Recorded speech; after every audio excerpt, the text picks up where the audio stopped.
شب 23 به 24 اپریل سال 2023 بر اثر سوختار در دهه پول گرداب جماعت دیهات موغیان شهر پنجکند 2 نفر ساکن 43 ساله این دهه شاروخ همراه و دختر 9 سالش به هلاکت رسیده خانه او پره به کام آتش رفته است. ساکنان موغیان با ارسال عکس و ویدیوها از محل حادثه خبر دادند که سوختار ساعت‌های 12 شب سر زده است و شاروخ همراه که 4 فرزند 3 دختر و 1 پسر داشت زن و 3 فرزندش را از درون آتش بیرون میکشد.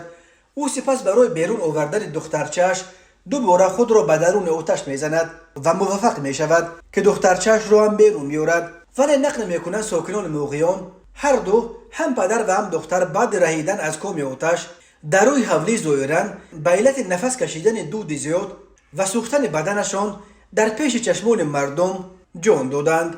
به گفته شاهدان دختر غورمرگش در روی دستان پدر جان داد و لحظه پس پدر هم از پس دخترش به زندگی پدرود گفت. بر اثر آتش خانه استقامتی شاروخ همراه پره ویران شده است. در ویدیو دیده می شود که مردم دست جمعانه خانه سوخته را که تنها 4 دیوارش باقی مانده است از باقی مانده سوختار تازه میکنند. ساکنان جماعت موغیان از آن گله میکنند که در این جماعت نه یگان ماشین یوری تاجیلی موجود است و نه یگان ماشین سوختار نشانی. به دلیل ویران بودن راهها سوختار نشانها از شهر پنجکند وقتی رسیدند که سوختار الکی کارش را کرد و از خانه چیزی نمانده بود.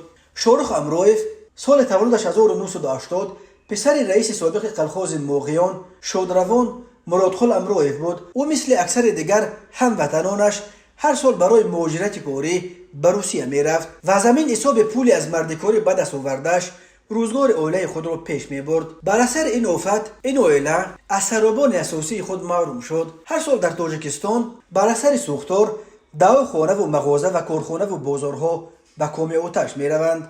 مقامات رسش کوتاه ناقل‌های برق و ترکیدن بلون‌های گاز را از سبب‌های عمده سوختار در تاجیکستان می نامند.